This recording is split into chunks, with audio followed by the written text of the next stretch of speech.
শুনুন ও বাংলা দেখো লাখো লাখো নবী পাঠিয়েছিল সবাই তারা পুরুষ ছিল নবমত যারা পেল আর নারী যদি নবী হতো পর্দা হতো ইসলাম প্রচারে উম্মতের গারে গারে নারীর কণ্ঠ ছড়িয়ে যেত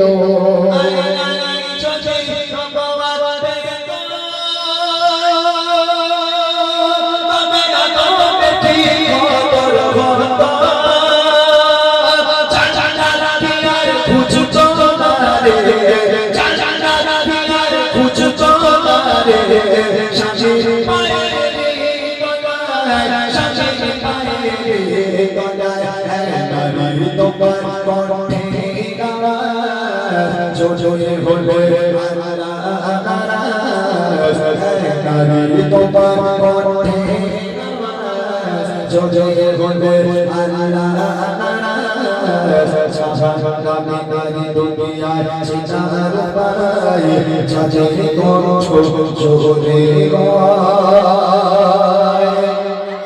এইবারে আসছে মূল কারণ কিসের জন্য নারীরা জাহান্নামে। এইবারে মূল যেটা এখানকার মেয়েদের মধ্যে আছে, রাগ করবেন না, যারা আছে তাই বলছে, আমার জানা আছে, সে আমার ঘরের মেয়েদের মধ্যে আছে।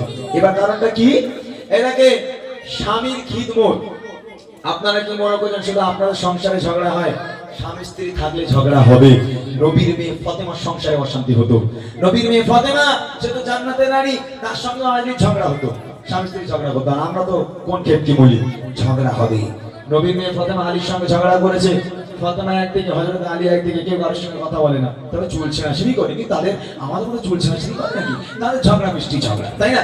হযরত আলী ফাতেমার সঙ্গে কথা বলে না, ফাতেমা আলীর সঙ্গে কথা বলে না। তাদের ঝগড়া মেটানোর জন্য কে আসতো? এমএলএ, মন্ত্রী, গুন্ডা, মোস্তানা, পুলিশ, কে আসতো? এসবের প্রয়োজন হতো না। আল্লাহ রাসূল এলো, এই ফাতেমা কি ব্যাপার গো, আলীর সঙ্গে ঝগড়া করেছো? আমি বলছি আব্বা আপনার জামাই এই করেছে ওই করেছে। জামাই বলছে আপনার মেয়ে এই করেছে ওই করেছে, যেটা হয় আর কি। আল্লাহ রাসূল কি করলো? একদিকে ফাতেমাকে শোয়ালো, মাঝখানে আল্লাহ রাসূল শুলো, আর একদিকে হযরত আলীকে শোয়ালো। দুই পাশে দুই জামাই মেয়ে, আর মাঝখানে শ্বশুর। আল্লাহ রাসূল আম্মা জান ফাতেমাকে নিয়ে, হযরত আলীকে নিয়ে খোশ মেজাজে গল্প করতে লাগলো, মজার মজার কথা বলতে লাগলো, আনন্দ করতে লাগলো, হাসি মজা করতে লাগলো।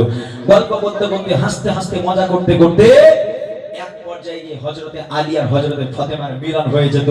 তাদের ঝগড়ার কথা মনে থাকতো না, তারা আবার এক হয়ে যেত।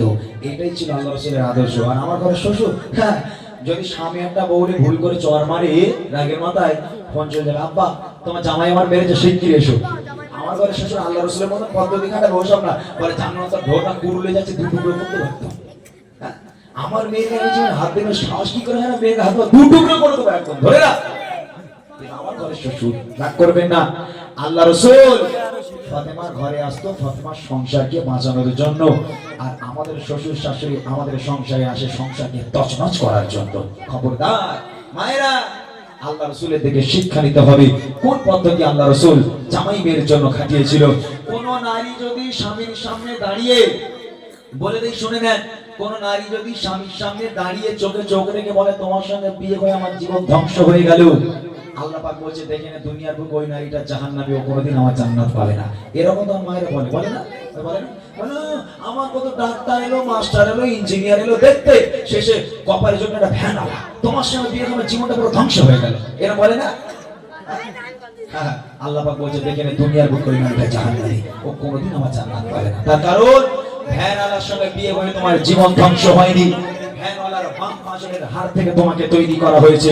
তোমাদের বিয়ে তো উপরই আল্লাহ পাক করিয়ে দিয়েছে, দুনিয়ার বুকে পাঠানো হয়েছে শুধু তোমাদের মিলন হওয়ার জন্য। আল্লাহর হুকুমকে তুমি অস্বীকার করতে পারো না। আল্লাহ পাক উপরে এই ভ্যানওয়ালার সঙ্গে তোমার বিয়ে ঠিক করেছে, তাই দুনিয়ার বুকে তুমি ভ্যানওয়ালা পেয়েছো।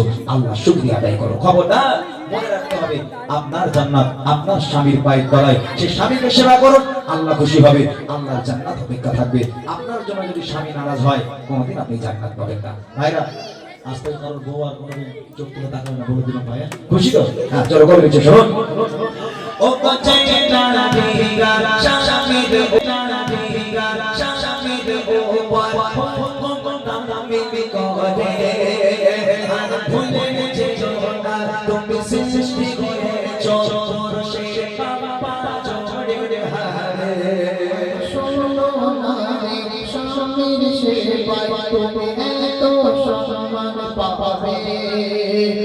জারনে কাটুরিয়ার বিবি সবার আগে জান্নাত যাবে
কোন